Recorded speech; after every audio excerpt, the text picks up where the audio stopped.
On behalf of Paraclete Press, welcome to this Paraclete Music Talkback with Jim Jordan. My name is Rachel McKendry and I'm the publicist here at Paraclete. We're thrilled to have you with us today. Today is another day for conversation, so throughout the talkback, I really encourage you to ask any questions that you might have. Please take a moment to find the Q&A button at the bottom of your screen to submit those questions for Jim, or raise your hand and we'll call on you. I'll be posting links in the chat bar that you can access to purchase the music that we're going to talk about today as well. A heads up that there's a special coupon code, Anthem2020, and you can use that for 20% off multiple copy orders of any of the pieces that are featured today. I know you'll want to take advantage of that, and we hope you do. And finally, a recording of this talkback will be available on YouTube, where we're also live streaming now, for your reference later on, and for anyone who couldn't join us now. Now I'd like to introduce Jim Jordan. Jim is the music editor and Gregorian chant specialist for Paraclete Press. He is an organist at the Church of the Transfiguration in Orleans, Massachusetts, and he is a lover of all things Star Trek. Thank you, Jim. Thanks very much, Rachel. Actually, I always love that business with Star Trek. Sometime we'll have to do a webinar on Star Trek and the value of learning more about the episodes, especially the original series. Absolutely. So that happens to be my love. Anyway, thank you all again for joining us today. Here we are, we're at week number 7. It's kind of hard to believe that we've been meeting together for so many weeks, particularly through the time that we've all been quarantined and now people beginning to actually start in phases, slowly, albeit, head back to their various places of work. But hopefully they'll still be able to join us today or be able to watch the YouTube video later. I know we had posted that these are texts for our time, and indeed not only the quarantine, but everything that's going on currently within this country leaves all of us wondering what's exactly happening. And there are texts that have served for centuries that have helped at times where we simply didn't know. And so I've tried to pull a few of these together from pieces that we publish here at Paraclete Press, both, as I said in the post, introspective, some prayerful, some self-reflective, some very exuberant, and some simply stating the fact that God is still overarching. And we'll hear some of all of that today. The first piece is by Bob Powell. Of course, we've done a number of his works over these weeks. It's entitled Morning and Evening. But before we begin this piece, one of the joys of being an editor for a publishing company like this, especially when you get to work with composers over a period of time, I know we talked about this last week, is that you get to watch them change. You get to hear them change, their personalities change. And when Bob sent this piece in for review, I actually found myself practicing it for a demo recording over and over and over. And I took my hands off the keys and I thought, this is silly. I don't need to be doing this. I've already got it learned. Well, what I realized is that I simply wanted to be practicing it. That I had found it so moving that I simply enjoyed the sound of what was going on. Well, this text, Morning and Evening, is not only for the times of day, but times of life. And you'll hear that as we do it. So let's take a listen to Morning and Evening of Robert Powell.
Just an astoundingly beautiful piece. Dan, if I could ask you a favor to just quickly go back to page 8 of that particular PDF, I want to show people something here.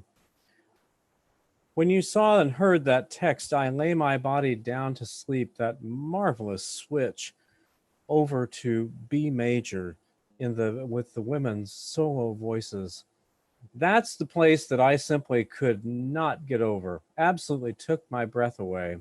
And if you look at how he outlines the key and the notes that he uses and the notes that he skips, that's where all the color comes in that tune. And then that change at the bottom of page 9, that marvelous anticipation. We think we're going to just go straight to D major, but what does he do but give us a 5 chord that's going to take us right back to G first, and you can hear such grand anticipation under that word cheerful. These are the types of things that when you spot these with a composer, you know that the anthem is going to do its job. Anyway, let's move on from that one. The next comes from a set we have called Two Early American Hymns, and they're set by an Englishman. We all have chatted with him many times, but had kind of a smile on our face and said, well, isn't it interesting that some of the best arrangements that we get of an American tune comes from overseas?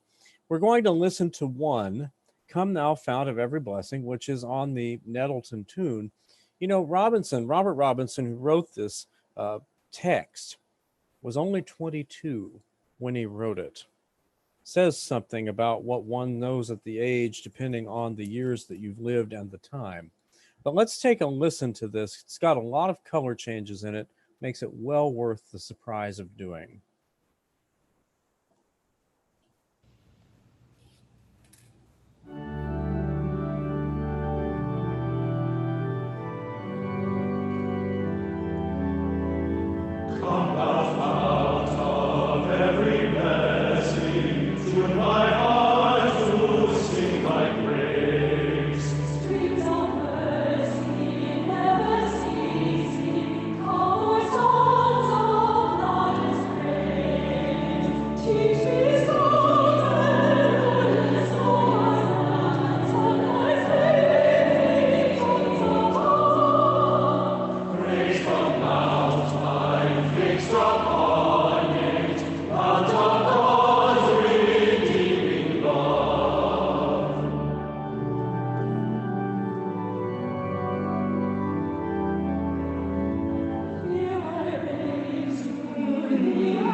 I don't know about you folks, but that is not at all how I expected that anthem to end the first time that I heard it.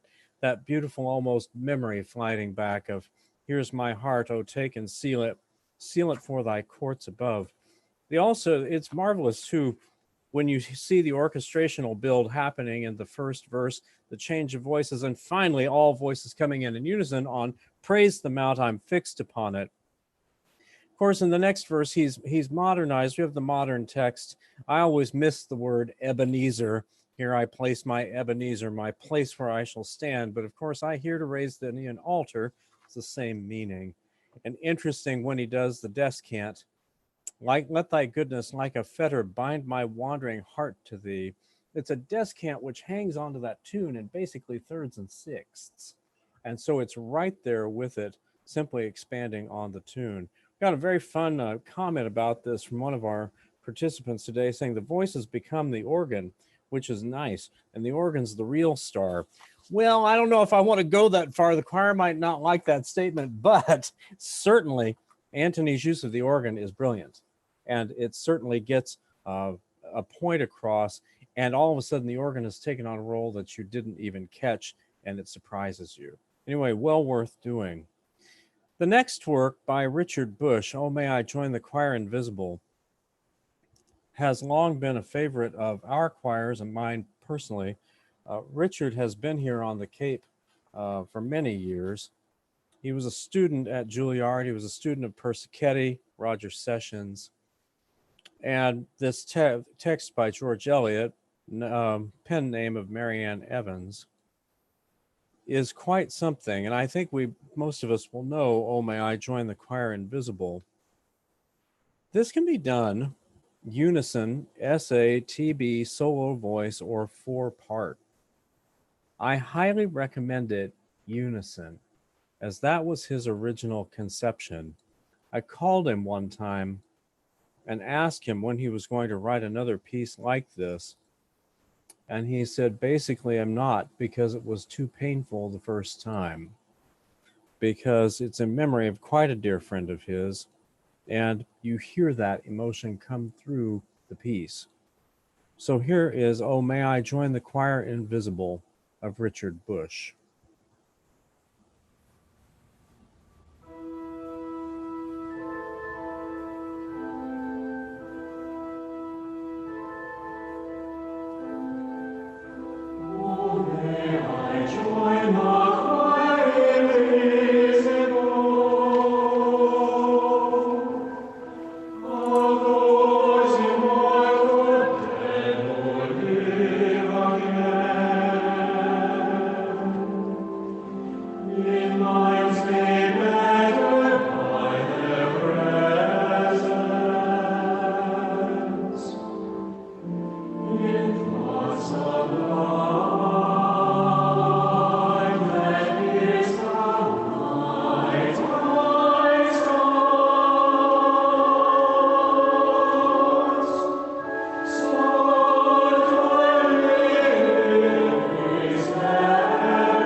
Well, you know, from the emotional standpoint of that piece, there's really not much else to be said.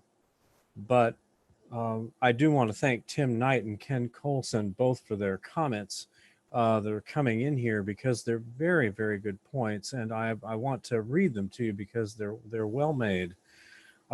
Tim tells us it's a rather nice, and here in the UK, pieces that can be used with a different voice combination are what we need, as many of our churches have much reduced choir these days, and one never knows who will arrive. Well, we're right there with you, Tim, because that's the case over here. And of course, we're finding all kinds of changes in demographics in choirs, simply because people are having to take a very individual response as to what they can return to and what their comfort level is and what they feel they can do. And then Ken Colson notes it's a contemporary chant of two voices, the organ and the singers. Couldn't agree more. That's exactly what it is. And you can reorchestrate. These are marvelous ideas. Breaking the singers into two sections can become a three-part song. I've mentioned this several times, but as I said before, Robert Lau and I have discussed this so many times about the reorchestration of a piece, depending on who you have at your rehearsal and who you have on Sunday morning. And that's something we take into consideration when we publish a work, is can it do that and still honor the intentions of the composer? Certainly with this piece, it can. The next one, Go Forth into the World in Peace, straight out of the 1928 prayer book. And it's just a marvelous setting of this text, again by Anthony Baldwin. Quite strong, forthright. And I just want to jump to the last page. Oh yeah, it's got a marvelous amen at the end. Let's just take a listen. It'll speak for itself.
So you can hear straight off, that's quite a strong version of setting of that piece. And of course, you get this right off right now, go forth in the world of peace and be of good courage. You just can't miss this message right now, really. And the prayer, support the weak, help the afflicted, honor all people, and love and serve the Lord, rejoicing in the power of the Holy Spirit. I can't recommend it highly enough, either from the point of view of the appropriateness of the text or the sheer impact of the vision of the setting, even though it's really quite simple in how it does it. The next piece, you actually probably, some of you saw a post that's been put up, or an email has gone around. It's entitled A Prayer of Eleanor Roosevelt. And this came through for review, about 8 or 9 years ago now, and kind of stopped all of us in our tracks when it came through, both the prayer and the setting. And we're very fortunate to have with us today Tim Hagy, who is the composer of the work you will hear in just a few minutes. Tim, thanks for joining us. Thank you for having me. Absolutely. Tim, I'd love it if you could just give us some background to the text and to your writing of the piece. And while you're talking, I think we'll probably show the picture of the church whenever you refer to it as well. All right. Well, the prayer of Eleanor Roosevelt really is entwined with the history of St. Thomas DuPont Circle in Washington, D.C. Both Eleanor and FDR were very devout members of the parish. And in fact, when they were in Washington the first time, when he was a Secretary of Navy under Woodrow Wilson administration, they were both members, and he was even on the vestry. And then some years later, of course, when he was elected president, they were back a second time. And Eleanor at that point attended more often than he did because of his duties. She worked in the thrift shop, and she was really a very good, fine member of the parish who wanted to help in various things. While they were in the White House, she wrote this prayer out to use at her daily devotions. And I think it struck me, well, let me just finish. It was, she left a copy in the archives of St. Thomas, and where it stayed. And now the old parish was a huge Gothic building that resembled Salisbury Cathedral. That, unfortunately, was lost to an arsonist during the height of the Vietnam War protests. Which were centered at DuPont Circle, and simply somebody came in the door, poured gasoline on the pews, and that was the end of it. The archives survived because they were in the parish house. And so that copy of her prayer was passed down, and it was used occasionally. We would read it in church and so forth. And one of our members, who was Barbara Hayes, who was on the board of NOW, National Organization for Women, suggested that I set it to music. So I did. And it was a very interesting process. The prayer itself, I think, reflects Eleanor's faith. She really had a serene and almost, she faced difficulty. That time they were in the middle of a horrible depression, a war which there was was not by no means clear the U.S. would win. Times were pretty bad then, So she kept this kind of positive spirit, and she focused on things like, for instance, from the text, you see, finding the beauty of life where you don't necessarily, you have to understand people. And then she sums it all up by, this petition to dream of a world made new. So I find it really, for our moment, a very strong text that speaks to our times.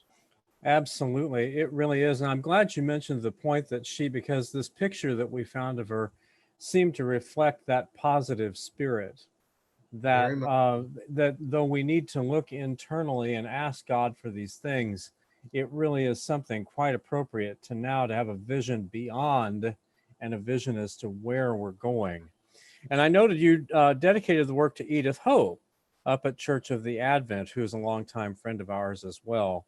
And I assumed yours as well. Yes, she's a good friend of mine. And, she's another strong woman that had to work through hardship to develop a magnificent music program. And that did not necessarily come easy, because that parish didn't really want a woman, and certainly not a Chinese woman. And so anyway, the rector of the place at the time, Harris Collingwood, overruled the committee and hired her anyway. And it was probably one of the most wonderful things that ever happened to the place. And she and what a wonderful program she established. Absolutely. Well, Tim, thank you for being with us today, and we're going to listen now to a prayer of Eleanor Roosevelt.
And of course, just like Richard Busch's piece, so much of that work does indeed speak for itself.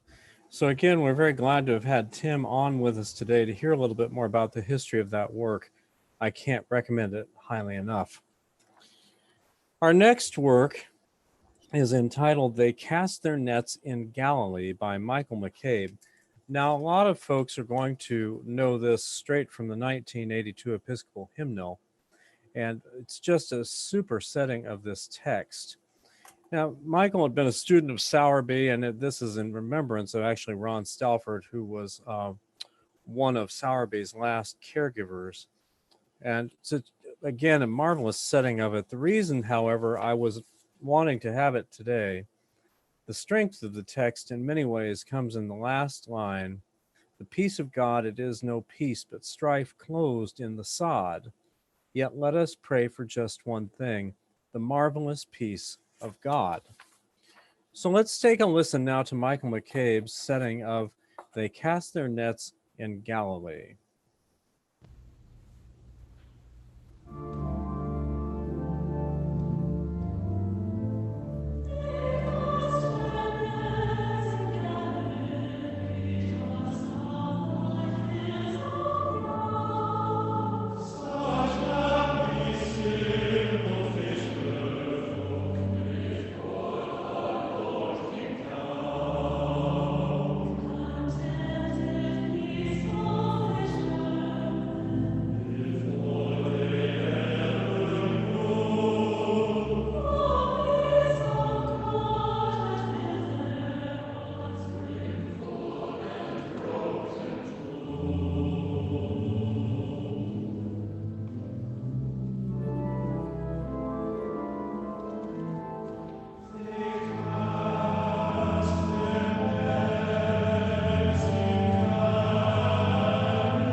What an extraordinary conclusion to that work, because you can hear that internal tension built into those last few pages, and then how that resolution works.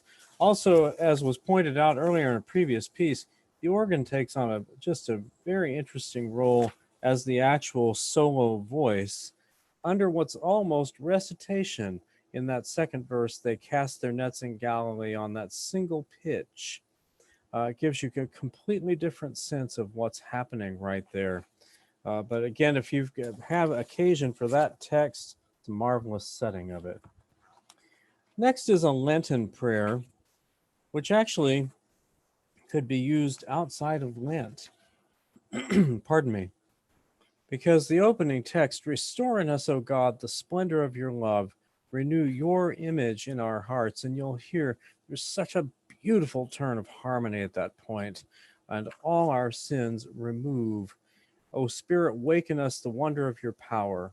From fruitless fear, unfurl our lives like springtime bud and flower. And this is a text actually by Carl Daw. So it's nice. We're getting some relatively modern texts with these, but this is something you could use at other times of year. It's actually for two-part choir, piano or organ, with optional flute. So it would work in a number of situations. So here is David Ashley White's Lenten prayer.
And that reflection that you get when they see you face to face really says it all right there in terms of the recreation of all of our images. And it is a good general anthem text. The next, we return to Michael McCabe now, a work entitled The Voice of God Goes Out, actually.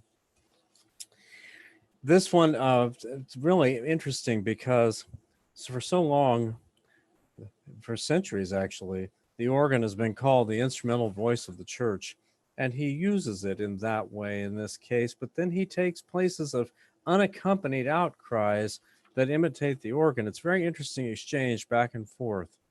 Let's take a listen to his setting entitled The Voice of God.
so many things to recommend that piece, that text at the end, and prisoners laugh in light and liberty.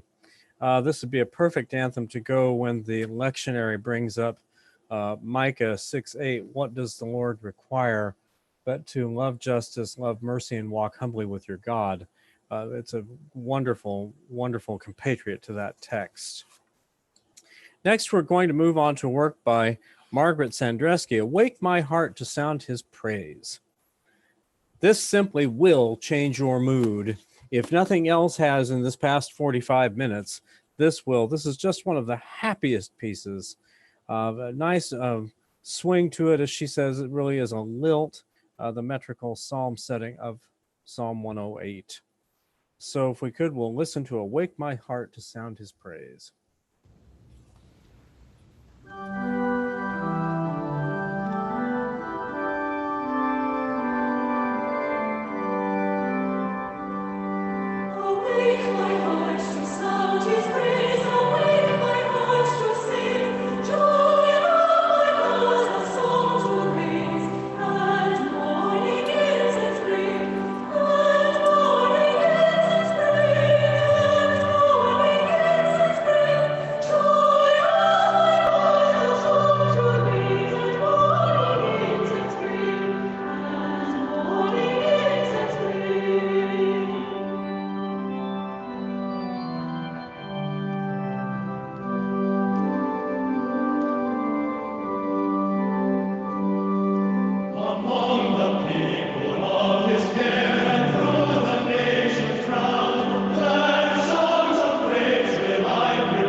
Just simply a delightful setting of that particular psalm.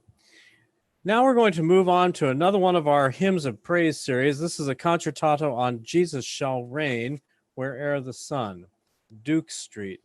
And I put these in today because it is helpful, I think, as musicians, we're very aware of it all the time. And we're always telling our choirs the same thing. And so I'm preaching to the choir, but we also have a scriptural command to praise, and it does us a lot of good when we do it. So this is a marvelous, marvelous anthem. And again, to get your congregation and choir singing together, and as you're coming back, this is something that you might consider doing. And especially if you can pull in two of your kids in the church who play trumpets, just a great setting of it. By Bob Powell, Concertato on Jesus Shall Reign.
Now, you know, that one would be a good one to come back to church with.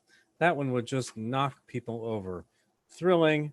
Everybody knows those words, but those two trumpets acting in alternation with each other really give you quite a great crescendo to that final verse. So we're going to conclude today with a piece of Bonnie Duckworth, An Irish Blessing, May the Rose Rise to Meet You, something which we all know quite well. I hope you have found this hour meaningful and are able to use it in some way, shape, or form. And Bonnie's setting of this undoubtedly will do the same for you. So here is An Irish Blessing of Bonnie Duckworth. May the road rise to meet you, may the wind be always at your back, may the sun shine warm upon your face, or rains fall soft upon your fields, and until we meet again, may God hold you in the palm of His hand. May the road rise to meet you, may the wind be always at your back, may the sun shine warm upon your face, the rains fall soft upon your fields, and until we meet again, may God hold you in the palm of His hand. May the road rise to meet you, may the wind be always at your back, may the sun shine warm upon your face, the rains fall soft upon your fields, and until we meet again, may God hold you in the palm of His hand. And until we meet again,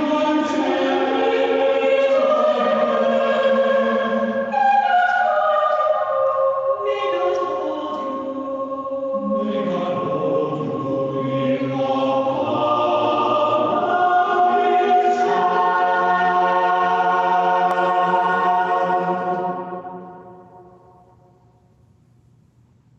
Thank you again for joining us for this week for Texts of Our Time, and look forward to seeing you and working with you again soon. Thank you so much, Jim. Thank Thanks, you, Rachel. Tim. Thank you, everyone who joined us today. You'll be getting an email with a link to the recording of today's talkback and a link to all the music that was featured. A reminder that if you use the coupon code ANTHEM2020 on multiple copy orders on any of these pieces, you'll receive 20% off. Your choirs may not be getting together just yet, but we know they will be, and it's the perfect time to get your resources together. So please take advantage of this special and order your copies now. Again, that coupon code is ANTHEM2020, and the links are in the chat bar here and on the Paraclete Sheet Music website. Just as a reminder, right now, there is also a 25% discount on all organ music. No minimum purchase is required, and you can use the coupon code ORGAN25 at checkout. We hope you enjoyed this time together as much as we did today, and we hope you'll join us for more of our Paraclete Music Talkbacks. The calendar is available on our website, paracletesheetmusic.com. Our prayers are with all of you for health and safety. God bless you, and we hope to see you next Thursday.